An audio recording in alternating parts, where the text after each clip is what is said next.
ইমরান খান একজন বিশ্বজয়ী ক্রিকেটার, অধিনায়ক। তিনি বিশ্বকাপ জয়ের পরে তার যে ওয়ার্ল্ড ওয়াইড একটা ইমেজ তৈরি হয়েছিল, তিনি ক্যান্সার হসপিটাল করেছিলেন। শাহজাহান খান গত 16 বছরে একাই 24,000 কোটি টাকা লোপাট করেছেন। তো এই যে আরেকজনের বক্তব্য বলেছেন এনা পরিবহনের কথা, ঢাকার সড়ক পরিবহনের অন্যতম মাফিয়া ছিলেন। বিএনপি কিংবা বিরোধী দলের কর্মসূচিতে কোনো গাড়ি চলবে না কিংবা হরতাল অবরোধ ডেকে দেওয়া, এই এনায়েতুল্লাহরা শূন্য থেকে কয়েক হাজার কোটি টাকার মালিক। এনায়েতুল্লাহ পালিয়ে গেছে, তার যে এনা পরিবহন একটা গাড়িগুলো কি পালিয়ে গেছে না প্লেন দিয়ে তুলে নিয়ে গেছেন নাকি জাহাজে করে বাইরে পাচার করে দিয়েছেন? সব কিন্তু নাম রং করে, নাম বদল করে এখন আবার অন্য একটা সিন্ডিকেট চালাচ্ছে। কিংবা শাহজাহান খানরা যেই মাসোয়ারা তুলতেন সেটা এখন অন্যরা তুলছে।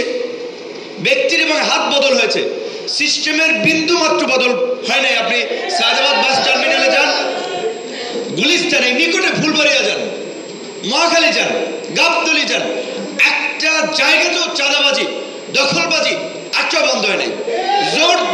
জোর দখল করে কমিটি হয়ে তারা সমিতি চালাচ্ছে, পয়সা তুলছে। এমনকি আমাদের কিছু শ্রমিক ভাইরা দেখলাম এই ফুলবাড়িয়াতে চাঁদাবাজির বিরুদ্ধে তারা পরিষ্কার, যে তাদের ভিডিওটা দেখলাম, দেখাতে পারবো আপনাদেরকে। স্লোগান ছিল যে ধরেন, আমি বলছি না আমার নামে কোনো স্লোগান দিতে, তারা একটা প্ল্যাকার্ড নিয়ে গেছিল যে এই ভিপি নুরের ঘোষণা, চাঁদাবাজি চলবে না, গণ অভ্যুত্থানের চেতনা, দখলবাজি চলবে না, এই স্লোগান দিয়ে ওখান থেকে মিছিল ঘুরাই নিয়ে আসতেছিল।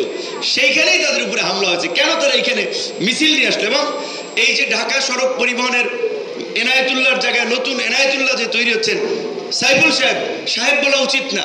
তারা বিএনপির নাম ভাঙিয়ে চাঁদাবাজি, দখলবাজি করছে, বিএনপির ঘাড়ে বদনাম তুলে দিচ্ছে। কিন্তু এই লোকগুলো বিএনপির জন্য কি করেছে আমি জানি না।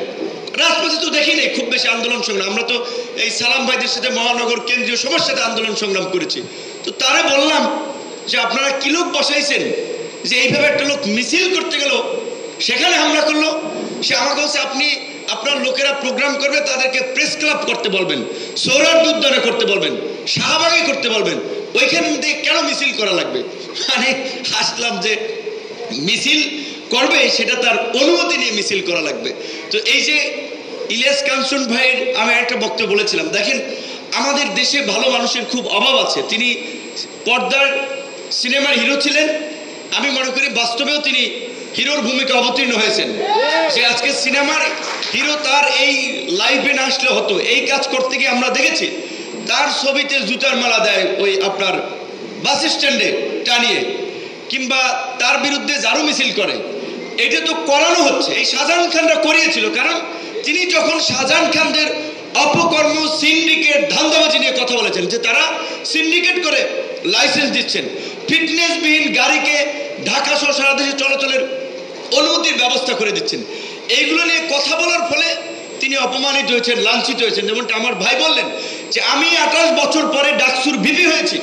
বাংলাদেশের ইতিহাসে গত 3 দশকের ছাত্র আন্দোলন, এই 24-এর আগে 2018 সালে কোটা সংস্কার আন্দোলন এবং নিরাপদ সড়ক আন্দোলন আমরা করেছিলাম।